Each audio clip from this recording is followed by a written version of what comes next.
Sacré, sacré, sacré Adonai Sébaoth, toute la terre est remplie de ta gloire.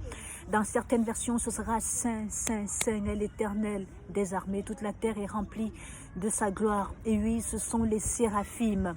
On les appelle également les séraphins, ces anges qui sont au-dessus du trône de l'Éternel et qui chantent comme ça matin, midi et soir. Matin, midi et soir pour nous parce que ce n'est pas les mêmes temps dans les cieux pour glorifier le nom de Adonai, l'Éternel des armées. Shalom, shalom. Je voudrais que vous vous joigniez à moi pour dire ce matin, gloire soit rendue à notre Père, que son nom seul soit sanctifié au-dessus de tous les noms, le Maître de l'univers, au nom de Yeshua, le Messie, le Nazoréen, oui. Car il est important d'entrer dans la présence d'Adonai en sanctifiant son nom, en bénissant son Saint-Nom, en reconnaissant bien évidemment sa souveraineté. Vous allez le comprendre dans un instant à travers ce message, n'est-ce pas, qui m'a été inspiré et dans lequel il y a trois choses qu'il faudrait que nous demandions tous aujourd'hui. L'Esprit de Dieu me conduit à vous rappeler qu'il y a trois choses importantes que nous devons tous et urgemment demander désormais dans toutes nos prières. Il s'agit de l'intelligence, il s'agit de la connaissance et il s'agit de la sagesse. La demande de Salomon aura plu à l'Éternel parce qu'il a demandé d'abord la sagesse pour conduire le peuple de Dieu.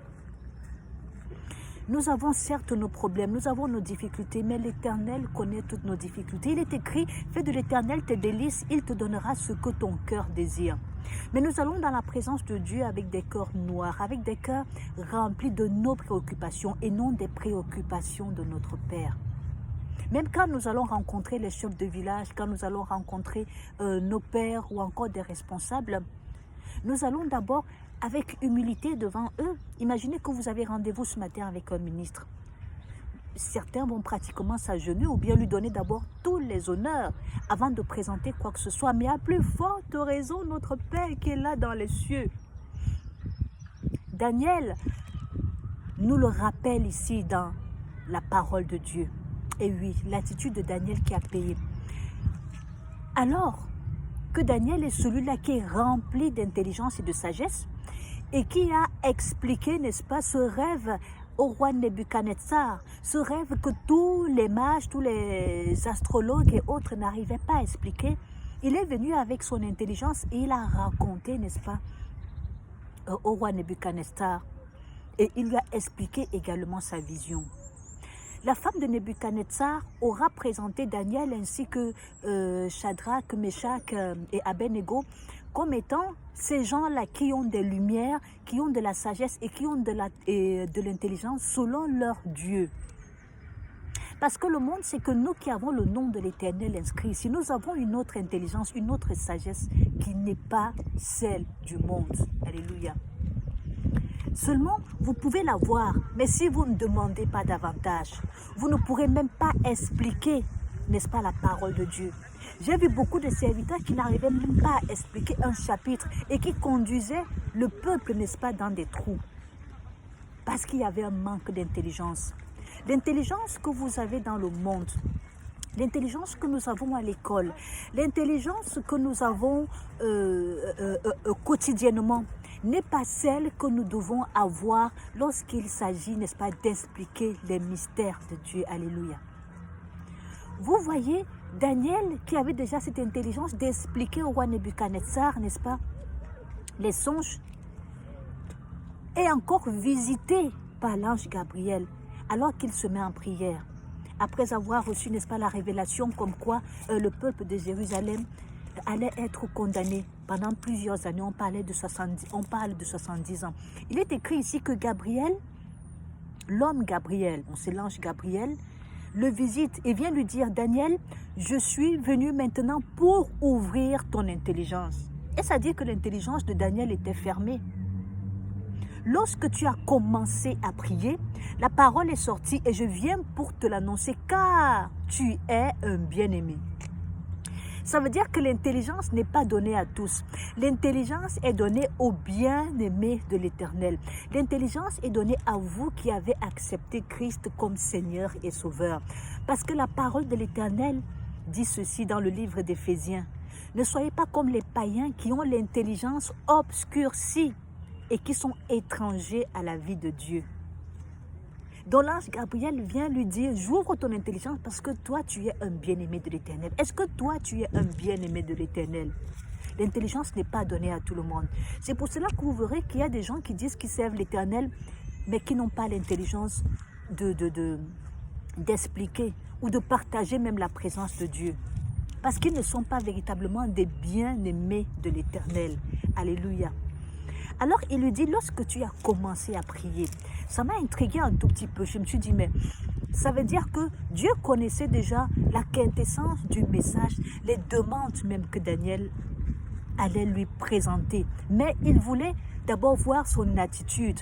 On dit, lorsqu'il commence à prier, je suis reparti dans la prière de Daniel. Je me suis dit, mais comment est-ce que Daniel a commencé à prier? C'est là que j'ai lu la prière de Daniel dans le chapitre 9 qui dit, Seigneur, Dieu grand et redoutable, toi qui gardes ton alliance et qui fais miséricorde à ceux qui t'aiment et qui observent tes commandements. C'est sa première phrase. C'est sa première attitude devant Dieu. Nous avons péché, nous avons commis l'iniquité, nous avons été méchants et rebelles, nous nous sommes détournés de tes ordonnances, nous n'avons pas écouté tes serviteurs, les prophètes qui ont parlé en ton nom à nos rois et autres. Donc, en fait, dans la prière de Daniel, la première des choses, c'est qu'il est venu reconnaître la souveraineté de Dieu. Dieu grand et redoutable. Ça me rappelle Jésus-Christ lorsqu'il nous enseigne à prier dans notre Père, que ton nom soit sanctifié. Quand nous entrons dans la présence de Dieu, la première des choses, c'est reconnaître sa souveraineté. C'est chanter des louanges pour lui. Lui dire comme il est grand, comme il est puissant, comme il est digne de louanges, comme il est digne d'acclamation. Rien que ces paroles plaisent à l'Éternel. Mais ceci, bien évidemment, va avec la disposition de notre cœur. C'est pour cela qu'il est écrit d'avoir un cœur pur, un esprit bien disposé. Des paroles, oui, mais avec un cœur pur qui accompagne vos paroles. Dieu est grand et redoutable. Donc à peine il a dit ça, que l'Éternel a envoyé l'ange Gabriel. À peine tu as commencé à prier, la parole est sortie. Et je viens pour te l'annoncer, car tu es un bien-aimé. Alléluia. Il vient donc lui expliquer la vision que Daniel vient d'avoir sur les 70 semaines. Daniel fut attentif à cette parole. Et il eut ensuite l'intelligence de la vision lorsque l'ange Gabriel est venu lui expliquer les 70 semaines. Donc quand il a eu la vision, écoutez bien s'il vous plaît, il ne s'est pas empressé, s'il y avait Facebook à l'époque, il serait allé sur Facebook, il ne s'est pas empressé d'aller l'annoncer au peuple de Jérusalem. Il est reparti dans le secret pour comprendre la vision. Il est parti s'humilier d'abord devant le Seigneur alors qu'il venait d'avoir une vision comme quoi il y aurait, n'est-ce pas, 70 années de rétribution sur le peuple de Jérusalem. Il est allé pleurer d'abord dans la présence de Dieu. Et ceci a plu à l'Éternel. Car l'ange revient en lui disant, Daniel, ne crains rien, car dès le premier jour où tu as eu à cœur de comprendre et de t'humilier devant ton Dieu, tes paroles ont été entendues. Et c'est à cause de tes paroles que je viens. Le chef du royaume des Perses m'a résisté 21 jours, donc pendant les 21 jours de jeûne, le chef du royaume des Perses, dont les persécuteurs ont résisté à l'armée de Dieu, jusqu'à ce que Dieu envoie donc l'un des chefs, qui est l'ange Michael, pour combattre et pour donner la victoire à Daniel à la fin. Alléluia. Daniel a eu à cœur de comprendre, oh là là, qu'est-ce qu'il est merveilleux d'être dans la présence de Dieu, de s'humilier devant son Dieu. Combien de personnes s'humilient véritablement devant leur Dieu? Est-ce que vous êtes humilié véritablement devant votre Dieu? Il s'agit ici d'attirer notre attention sur l'attitude que nous devons avoir. Nous devons avoir l'humilité en tout temps.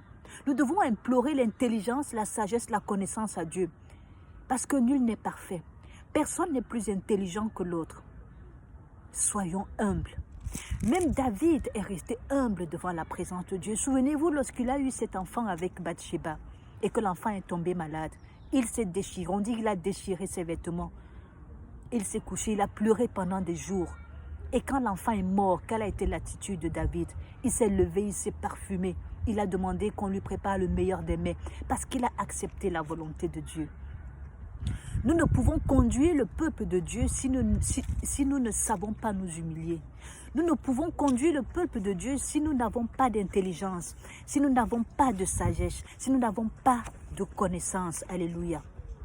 Beaucoup aujourd'hui qui reçoivent des visions, car il est écrit que vos jeunes gens auront des visions. Vos filles et vos fils seront des inspirés. Ça, c'est écrit dans la Bible Shuraki. Ils seront des inspirés, ça veut dire ils seront des prophètes. Après, il est écrit, ils verront des visions et les vieillards rêveront des rêves.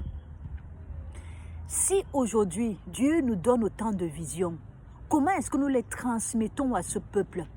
Beaucoup aujourd'hui ont été emprisonnés, beaucoup aujourd'hui sont persécutés, beaucoup fuient même leur maison et autres, parce qu'ils n'ont pas eu la sagesse de transmettre la volonté de Dieu. Quand Dieu te donne une vision, quand Dieu te donne un songe, ne te presse pas d'appeler la personne ou de hâter ou de dire « j'ai vu ceci, j'ai vu cela ». Il faut demander maintenant dans le secret l'intelligence. Sans intelligence, mais tu conduis les gens dans un trouble. Il faut demander l'intelligence, il faut demander la sagesse, il faut demander la connaissance. Alléluia.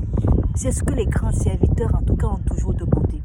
Lorsqu'il a visité Jérémie, il lui a dit, ne dis pas je suis un enfant, parce qu'il est venu mettre dans sa bouche des paroles. Et quand il met dans sa bouche des paroles, il dit, que vois-tu? Donc il faisait de Jérémie, qui avait à peine 17 ans, je crois, un prophète, parce que les paroles étaient pour annoncer. Ensuite, il ouvrait ses yeux pour qu'il voie en même temps ce que l'Éternel lui montre. Jérémie s'était humilié devant le Seigneur, il avait dit, je ne sais pas parler. Alléluia. Il y a un autre message qui me vient à l'esprit. Je prie que Dieu me donne l'intelligence, la sagesse et la connaissance pour vous le partager très très vite. Dans le livre d'Éphésiens, il est écrit que les païens ont l'intelligence obscurcie. Ils sont étrangers à la vie de Dieu. Ces païens représentés par, n'est-ce pas, cette femme qui était la femme de Nebuchadnezzar, qui a reconnu en ces enfants-là, dans les enfants de Dieu, elle a reconnu des lumières, une sagesse et une intelligence selon leur Dieu. Alléluia. Le livre de Philippiens nous demande d'avoir de l'intelligence pour avoir le discernement des choses meilleures, pour que nous soyons purs et irréprochables. C'était le message que je devais vous partager absolument aujourd'hui. Je vous en prie, quand nous entrons dans la présence de l'Éternel, humilions-nous, reconnaissons d'abord sa grandeur, implorons le pardon et demandons à Dieu la sagesse, la connaissance, l'intelligence pour partager sa présence aujourd'hui, pour partager ses visions, pour partager tous ces songes qu'il nous donne. Car il partage de plus en plus, mais nous n'arrivons pas à conduire les peuples parce que nous les partageons mal, parce que nous les partageons pour le buzz, parce que nous les partageons pour nous faire des titres et non selon la volonté de Dieu.